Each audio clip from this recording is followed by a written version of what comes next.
Hello, I'm going to speak you through the whole idea of Sabbath and how to do a Sabbath or a Shabbat meal in your own home.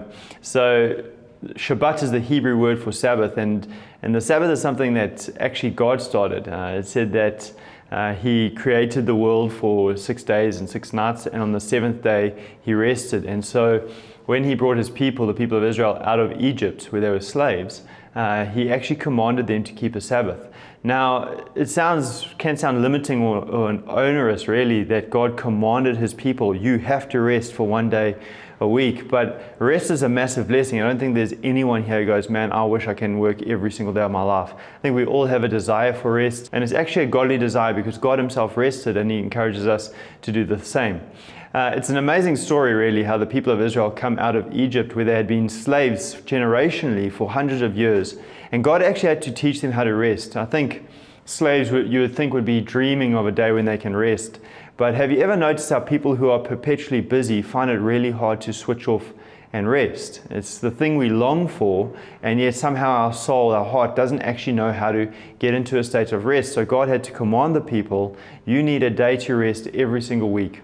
And they start that day with a meal. In the Jewish faith, Jewish religion, a day starts at sunset and ends at sunset. So every Friday night at sunset, the Sabbath starts. And the Jewish people for thousands of years have been having a Shabbat meal together, which is really a celebration of rest, a celebration of God and a celebration of rest. And that meal, the start of it, has a ritual. And rituals are really special things in many ways. They can be legalistic, where you feel you have to do it to be in relationship to God. And that's not what we're talking about. But a ritual in the best sense trains your heart, trains your soul to connect to something quicker. It's the same as how we do communion in church, because we've done it hundreds of times. When we get that bread and we get that wine, something in us just connects to God and what He's done for us on the cross, because we've trained ourselves to do it. And the Jewish people have trained themselves how to enter into rest by the ritual of a Sabbath meal. And I'm just going to talk you a little bit how that meal looks like. So essentially, the evening starts with a bunch of prayers where they thank God for specific things. The first thing that they thank God for is the Sabbath itself, and they actually thank God for the permission to rest. Now, in Hebrews, the book of Hebrews, chapter 4, it says this, there remains therefore a Sabbath rest for the people of God, that's us. For anyone who enters God's rest also rests from their works, just as God did from His. Let us therefore make every effort to enter that rest. For us as Christians, our Sabbath rest ultimately is in Jesus. We no longer have to work to try and be right with God. We no longer have to work and strive to have peace with Him and have a relationship with Him. Jesus did all the work that's needed on our behalf by a perfect life and a perfect death and resurrection. And when our faith is in Jesus, it means that no longer do we have to work to have a relationship with God. We automatically have that through faith. And so really the Sabbath is a celebration of the perpetual rest we have in Jesus Christ. The second thing that they do is they actually light a candle, and traditionally in Jewish homes, the wife or the woman of the house will light that candle, and women play a central role, particularly wives play a central role in the life of a family. They consider the home of Jewish family life, and as they light that candle, they thank God for the light that He brings into their lives, the light of Sabbath. And for us, Jesus is the light of the world. And if you light a candle on your Sabbath meal, thank God for Jesus, who's the light of the world that's come into our lives. The third prayer that they pray is they thank God for bread. And so they have a challah bread, which is the one that's knitted, a kitka bread, it's also known as. And they take that bread and they thank God for it. And they say, blessed are you, O Lord our God, King of the universe, who brings forth bread from the earth.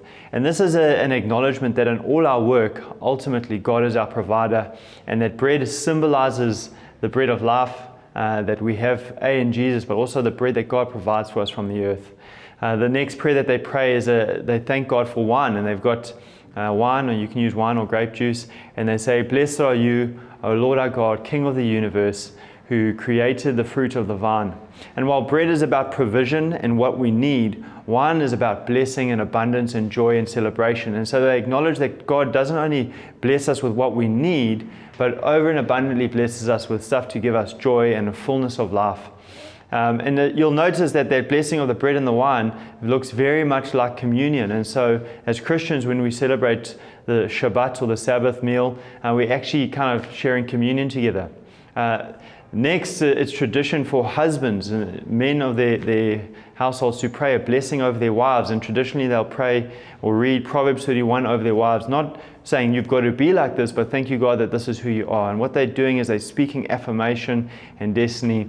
When I've done this with friends, it's an amazing thing to see Christian husbands praying and blessing over their wives, thanking God for the gift that their wives are, and just calling out the things that they see in them. For my wife, it's her gentleness, it's her ability to nurture, it's the way she supports me. These are just things that are such a blessing of who she is to me.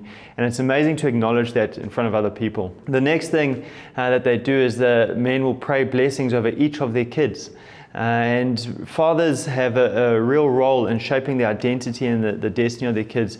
And when you say, this is what I'm seeing in you, this is what I thank God for in you, basically you're my son or you're my daughter, whom I'm loved and with whom I'm well pleased, it speaks identity and blessing and destiny over their lives.